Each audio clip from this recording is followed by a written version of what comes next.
इन 6 कारणों से स्त्रियां हो जाती हैं बदचलन। जय श्री कृष्ण प्रिय दर्शक बंधु, स्वागत है आप सभी का दर्पण ज्ञान गागर यूट्यूब चैनल में। आज मैं आपको बहुत ही रोचक व दिलचस्प किस्सा सुनाने जा रहा हूँ। प्रिय दोस्तों, प्राचीन समय की बात है। मायापुरी नाम की नगरी में रूपचंद नाम का राजा रहता था। उसके पास चिंतामणि नाम का एक तोता पला हुआ था। वो तोता बहुत ही बुद्धिमान था। एक दिन राजा ने तोता से पूछा कि हे तोता, यदि तू ये बता दे कि मेरा विवाह किसके साथ होगा और किस देश की राजा की कन्या से होगा तो मैं तुझे जानूं। प्रिय दोस्तों, उस तोते ने ध्यान धर के देखा तो उसे पता चल गया कि राजा साहब का विवाह मगध देश के राजा की कन्या चंद्रावती से होगा। उसने सारा हाल राजा को बता दिया कि मगध की राजकुमारी चंद्रावती आपकी पत्नी बनेगी। राजा ने तोते की बात जांचने के लिए अपने महल में ज्योतिषियों को भी बुलवाया। उनसे भी यही सवाल पूछा कि हमारे विवाह का योग किसके साथ बन रहा है। तो ज्योतिषियों ने भी वही बात बताई जो कि तोते ने बताई थी। अब तो उस राजा को अपने तोते की भविष्यवाणी पर पूरा यकीन हो गया। प्रिय मित्रों, उधर जिस राजकुमारी चंद्रावती का नाम तोते ने बताया था, उस राजकुमारी के पास भी एक मंजरी नाम की मैना पली हुई थी।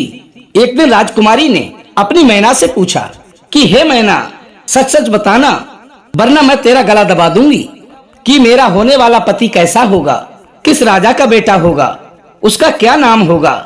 प्रिय दोस्तों, फिर उसी तरह मैना ने भी माया नगरी के महाराज रूपचंद का ही नाम बताया। अब तो प्रिय दोस्तों, राजकुमारी ने अपने पिता से कहकर राजा रूपचंद को टीका चढ़वा दिया। बड़े ही धूमधाम से दोनों का विवाह हो गया। राजकुमारी अपनी मैना से बहुत प्रेम करती थी, इसलिए वो उस मैना को अपने साथ ही लेकर आई। राजा ने सोचा, मेरा तोता भी बड़ा बुद्धिमान है, क्यों ना इसका भी विवाह अपनी रानी की मैना से करा दूं। इन दोनों का भी समय बड़े ही आराम से कटता रहेगा। यही सोचकर राजा रूपचंद ने तोता मैना का विवाह करके उन दोनों को एक ही पिंजरे में छोड़ दिया। वे दोनों ही बड़े ही बुद्धिमान थे, दोनों ही तार्किक थे, इसलिए दोनों के बीच जोरदार बहस होने लगी। इस बात से मैना नाराज हो गई और वो बोली, इस तोते के साथ मैं नहीं रहूंगी। मुझे पुरुष जाति से बहुत ही नफरत है, क्योंकि पुरुष बड़े ही पापी होते हैं, धोखेबाज और निर्दयी होते हैं, उन पर विश्वास नहीं किया जा सकता। तभी तोता कहने लगा कि अरे मैना, तुझे स्त्रियों के बारे में कुछ भी नहीं मालूम। कुछ स्त्रियां बड़ी ही झूठी, लालची और हत्यारी होती हैं। उन पर भी किसी प्रकार का आंखें मूंद कर विश्वास नहीं करना चाहिए। ना जाने कितने पुरुष दुष्ट स्त्रियों के जाल में फंसकर मौत के मुंह में चले गए। मुझे तो स्त्री के नाम से ही नफरत है। प्रिय दोस्तों, इस प्रकार वे दोनों की जोरदार बहस हो रही थी और बहस ही बहस में उन दोनों में झगड़ा बढ़ता चला गया। तब राजा ने देखा कि तोता और मैना को जब से एक पिंजरे में छोड़ा है, दोनों आपस में झगड़ते रहते हैं। एक दिन राजा ने उन दोनों से पूछा, क्यों भाई, अब तो तुम दोनों पति पत्नी हो चुके हो, इसलिए तुम दोनों को मिलजुल कर प्रेम से रहना चाहिए, फिर झगड़ा क्यों करते हो। तभी मैना कहती है कि हे महाराज, मैं तो तोते से ये कह रही हूँ कि मर्द बड़े पापी होते हैं और ये बात तोते को हजम नहीं हो रही है। तभी तोता बोला, नहीं नहीं महाराज, मर्द स्त्रियों से अधिक पापी नहीं होते। राजा ने कहा, ठीक है, हमने तुम दोनों की बात सुन ली, अब सिद्ध करो कि स्त्रियां कैसे पापी हैं और पुरुष कैसे। तभी तोता कहता है, सुनो महाराज, मैं तुम्हें स्त्रियों के चरित्र के बारे में एक किस्सा सुनाता हूँ। मेरी बात को ध्यान देकर सुनो। किसी नगर में सागर दत्त नाम का एक सेठ रहता था। उसका गंगदत्त नाम का एक लड़का था। वो गंगदत्त व्यापार के सिलसिले में अक्सर बाहर जाया करता था। एक बार जब वो परदेश गया तो 12 वर्ष में परदेश में रहकर ही व्यापार करता रहा और घर पर उसकी राजेश्वरी नाम की खूबसूरत पत्नी थी। पति जब परदेश से नहीं लौटा तो राजेश्वरी बेचैन रहने लगी और उसका मन भटकने लगा। और ये बात बिल्कुल सच है प्रिय मित्रों, स्त्री यदि अकेली रहती तो वो अपने पिता के घर भी रह लेती, किसी पुरुष के साथ बंधकर क्यों आती। इस बात पर पुरुषों को गंभीरता से विचार करना चाहिए। परंतु जो स्त्री पति के रहते भी पर पुरुषों में आसक्त रहती हैं, उनका ये काम बहुत ही निंदनीय है। स्त्री को अपने सतीत्व की रक्षा स्वयं ही करनी चाहिए। पति यदि किसी कारणवश परदेश में फंसा है तो उसकी मजबूरी को भी समझना चाहिए। कोई खुशी खुशी अपने घर परिवार बीवी बच्चों को छोड़कर परदेश जाना नहीं चाहता, पर क्या करे, परिवार के भरण पोषण व पेट के लिए जाना पड़ता है। लेकिन दोनों को एक दूसरे पर विश्वास बनाकर रखना चाहिए और पतिव्रत धर्म का पालन करते हुए जीवन के पथ पर आगे बढ़ते रहना चाहिए। प्रिय मित्रों, तभी तोता बोला कि हे मैना, राजेश्वरी को वासना ने अब अपने जाल में जकड़ दिया था। एक दिन वह अपनी घर की छत पर खड़ी थी तो उसने एक नौजवान युवक को वहां से जाते हुए देखा। वो उसे देखते ही उस पर मोहित हो गई। प्रिय मित्रों, कहते हैं कि राजा, लताएं और स्त्रियां ये तीनों उसी का आश्रय लेते हैं जो इनके अत्यंत करीब होता है, जो इनके निकट होता है। राजेश्वरी ने उस पुरुष से मिलने का निश्चय कर लिया। उसने अपने मन में एक योजना बनाई। उसी के पड़ोस में उसकी एक सहेली रहती थी। राजेश्वरी ने उस नौजवान युवक के लिए अपनी सहेली के घर पर बुला लिया और उससे प्रीत जोड़ ली। प्रिय दर्शक बंधुओं, अब तो वो हर रोज रात होते ही अपनी सहेली के घर पर चली जाती थी और वहीं उसका मित्र भी आ जाता था। दोनों आपस में खूब मीठी मीठी बातें किया करते थे और रात भर एक दूसरे को आनंदित करते थे और दिन निकलने से पहले वह अपने घर पर लौट आती थी। ये सब करते हुए इस प्रकार धीरे धीरे काफी दिन बीत गए। उनका मिलना जुलना जारी रहा।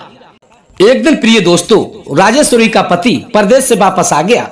अपने पति को आया देखकर पत्नी बड़ी दुखी हुई और अपने मन में सोचने लगी, अब मैं इनके रहते अपने प्रेमी से मिलने नहीं जा पाऊंगी। उसने सोचा, चलो कोई बात नहीं, पति जब सो जाएगा तब उससे मिलने चली जाऊंगी। और उसने वैसा ही किया। प्रिय दोस्तों, पति लंबी यात्रा से हारा थका आया था, सो रात को जल्दी सो गया। इस दौरान उसकी पत्नी राजेश्वरी सज धजकर घर से निकलकर अपने प्रेमी से मिलने को चल दी। जब वो उससे मिलने जा रही थी तो रात्रि में उसे एक चोर मिला जो चोरी करने के लिए कहीं जा रहा था। जब आधी रात के समय उसने किसी स्त्री को जाते हुए देखा तो अपने मन में सोचने लगा कि इतने रात गए ये स्त्री कहाँ जा रही है, जरूर ही इसका किसी न किसी अन्य पुरुष से संबंध होगा। तभी वह चोर उसका पीछा करने लगा और ये देखने लगा कि देखें ये कहाँ जाती है। प्रिय सज्जनों, उधर चोर छुपकर देख रहा था। वो स्त्री अपनी सहेली के घर पर पहुंच गई, पर हुआ क्या, संयोग से उस दिन उस स्त्री के प्रेमी को सर्प ने काट लिया और सर्प के डसने से उसकी मृत्यु हो चुकी थी। राजेश्वरी ने समझा कि वो अभी सो रहा है। उसी घर के द्वार पर एक पीपल का वृक्ष था जिस पर एक भयंकर प्रेत रहता था और उस पेड़ पर बैठा हुआ वो प्रेत ये सब लीला देख रहा था। उस प्रेत ने सोचा क्यों ना मौके का फायदा उठाया जाए। प्रिय सज्जनों, वो प्रेत उस मरे हुए व्यक्ति के शरीर में घुस गया और उस औरत के साथ समागम करने के बाद उसकी नाक काट ली और उसके बाद वो प्रेत उसके शरीर से निकलकर फिर से पीपल के वृक्ष पर जा बैठा। अब तो प्रिय दोस्तों, वो स्त्री अपनी कटी हुई नाक लेकर रोती चिल्लाती हुई अपनी सहेली के पास पहुंची और उसे सारी बात बताई कि हे बहन, आज इस दुष्ट ने मेरी नाक काट ली, अब मैं अपने पति को क्या जवाब दूंगी। सहेली ने समझाया कि देखो बहन, अब तो बचने का सिर्फ एक ही तरीका है, तू अपने पति के पास जाकर जोर जोर से रोना चिल्लाना शुरू कर देना और जब कोई पूछे तो तू कह देना कि मेरे पति ने मेरी नाक काट ली। सारा दोष तेरे पति पर लग जाएगा और तू इस कलंक से बच जाएगी। प्रिय दर्शक बंधुओं, उसकी सहेली ने भी उसे बहुत अच्छी युक्ति सुझाई और उस राजेश्वरी ने वैसा ही किया। वो अपने पति के पास जाकर, जो कि सोया हुआ था, जोर जोर से रोने चिल्लाने लगी। उसका रोना सुनकर घर के, मोहल्ला पड़ोस के सभी लोग इकट्ठे होकर आ गए और उसका पति भी जाग उठा। उसने उन सभी के सामने सारा दोष अपने पति पर मढ़ दिया। राजेश्वरी के पिता ने अपनी बेटी की नाक काटने की सूचना नगर के कोतवाल को दे दी और कोतवाल ने अपने सिपाहियों को भेजकर गंगदत्त को पकड़वा लिया। सुबह राजा के दरबार में उसकी पेशी थी। राजा ने जब उस स्त्री की बुरी हालत देखी तो क्रोधित होकर गंगदत्त को सूली पर चढ़ाने का आदेश दे दिया। प्रिय दर्शक बंधुओं, उधर जब इस बात का उस चोर को पता लगा कि गंगदत्त को सूली पर लटकाया जा रहा है तो उस चोर ने अपने मन में सोचा, मैंने अपने जीवन में अब तक बहुत पाप किए हैं, उधर निर्दोष गंगदत्त को सूली पर चढ़ाया जा रहा है, क्यों ना उसकी जान बचाकर मैं एक पुण्य कमा लूं। वो चोर भागता हुआ फौरन राजा के पास पहुंच गया और बोला कि हे हुजूर, ये गंगदत्त निर्दोष है, दोषी तो उसकी स्त्री है जो अपने बेगुनाह पति को सूली पर चढ़वाने जा रही है। उसने सारी बात राजा को बतानी प्रारंभ कर दी कि हे महाराज, मैं पेशे से एक चोर हूँ और कल रात मैं चोरी करने के लिए घर से निकला तो मैंने रास्ते में देखा कि एक स्त्री 16 श्रृंगार करके सज संवर कर तेजी से कहीं चली जा रही है। मैंने उसका पीछा किया तो पता चला कि वो अपने प्रेमी से मिलने आई थी, पर दुर्भाग्य से उसके प्रेमी को सर्प ने डस लिया। इसके कारण वो मर चुका था। वहीं एक पीपल के वृक्ष पर एक प्रेत रहता था। वह उस मरे हुए व्यक्ति के शरीर में समाया और इस गंगदत्त की पत्नी के साथ उसने समागम किया। फिर उसके बाद इसकी नाक काट ली। यदि विश्वास ना हो तो इसकी सहेली के घर में जाकर देख सकते हो। वो आदमी अभी भी वहां मरा पड़ा होगा और उसके मुख में इस औरत की कटी हुई नाक मिलेगी। चोर की बात जांचने के लिए राजा ने अपने सिपाहियों को भेजकर इस बात का पता करवाया तो वो बात बिल्कुल सच निकली। तभी राजा ने तुरंत ही अपना फैसला बदलते हुए उस गंगदत्त को रिहा करवा दिया और उस झूठी मक्कार फरेबी औरत को जेल में डलवा दिया। तोता ने कहा कि हे राजन, मनुष्य एक पाप को छुपाने के लिए सैकड़ों नए पाप कर डालता है। वो समाज के सामने अपने पाप को स्वीकारने के बदले उसे छुपाने में अपनी सारी शक्ति झोंक देता है, चाहे उसमें कितने भी पाप क्यों ना हो जाएं। स्त्री हो या पुरुष, धर्म का ज्ञान दोनों को होना चाहिए। दोनों को संयमित रहकर अपने कर्तव्यों का निर्वहन करना चाहिए।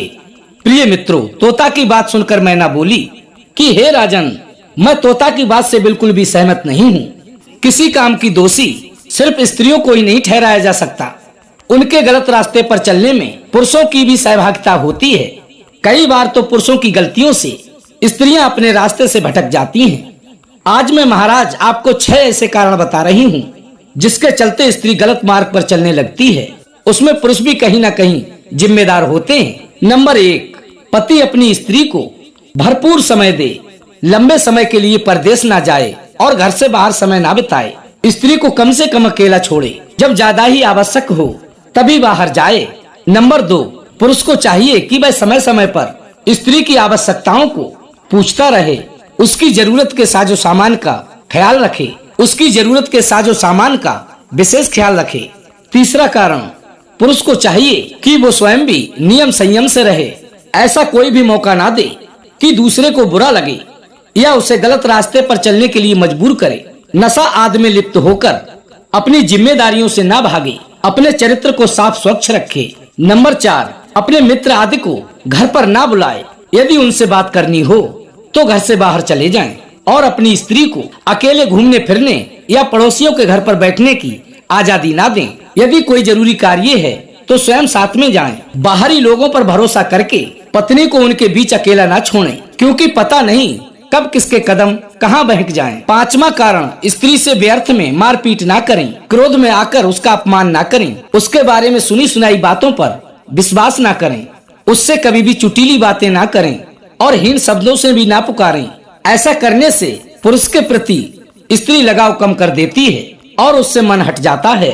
6वां कारण, उसे दूषित पुरुष और दुष्चरित्र स्त्रियों से दूर रखें। कहते हैं कि मालिक अगर कुशल ना हो तो उसके नौकर चाकर और स्त्री बिगड़ जाते हैं। इसलिए इनका समय समय पर ताड़न और पालन करते रहें ताकि ये नियंत्रण में रहें। अश्लील चित्र, अश्लील फिल्में और अश्लील वस्तुओं से सदैव ही दूर रखना चाहिए। प्रिय दर्शक बंधुओं, मैना के जवाब से राजा और तोता दोनों बहुत ही संतुष्ट हुए। तो ये थी प्रिय दर्शक बंधुओं आज की हमारी छोटी सी ज्ञानवर्धक कहानी। कैसी लगी कमेंट के माध्यम से अवश्य बताएं। वीडियो को लाइक करें, यार दोस्तों व सगे संबंधियों तक शेयर करें। और अभी तक आपने हमारे चैनल को सब्सक्राइब नहीं किया है तो प्लीज आप हमारे चैनल को अभी सब्सक्राइब कर लें, बेल आइकन प्रेस कर लें ताकि आने वाली हर वीडियो की नोटिफिकेशन सबसे पहले आपको प्राप्त हो सके और प्रिय दर्शक बंधुओं आप उसका लाभ उठा सकें। फिर मिलेंगे इसी प्रकार की ज्ञानवर्धक चर्चा के साथ। इसी के साथ प्रिय दोस्तों, राधे राधे, जय श्री कृष्णा।